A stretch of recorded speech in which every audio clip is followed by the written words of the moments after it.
এখন মিষ্টি কুমড়া এই যে ছোট ছোট হয়েছে। পাখির কাজ কি দেখছেন, মানে পাখিরা কি করছে দেখা যায়। নাহিম তো অবাক, জোর গাছে এগুলো কি হয়েছে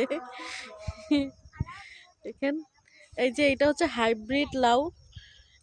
এইটার লাউটা হবে বড় বড়, মানে লম্বা লম্বা যেটা হয় এটা। আর ওই পাশেরটা হবে মানে কি বলে ওইটারে, হ্যাঁ হাজারি লাউ। মানে আমি জানি না আসলে কোন লাউরে কি বলতে হয়, আমি জানি না। কিন্তু ওই ছোট ছোট হয়ে পড়ে যাচ্ছে। আপনারা যদি এটার সমাধান কেউ জানেন অবশ্যই বলবেন। ওই ফার্স্ট টাইম এই গাছগুলো করছে দেখেন।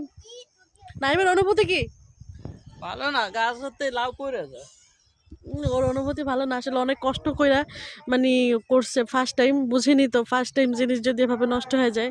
এই যে দেখাই আপনাদেরকে, দেখানোর চেষ্টা করি ওর গাছের মিষ্টি কুমড়া দেখেন। এই যে দেখেন মিষ্টি কুমড়া, মাশাল্লাহ। আর দেখতেই অনেক সুন্দর। তারপর ওই একটা ছোট দেখা যাচ্ছে, আপনাদের দেখানোর চেষ্টা করি। ওই যে ছোট, আসলে ক্যামেরা ইসের কারণে দেখা যাচ্ছে না। ওই যে দেখা যাচ্ছে, ওই যে ছোট। মাশাল্লাহ মাশাল্লাহ, না আমার কাছে ছোট ছোট একটা হয়েছে।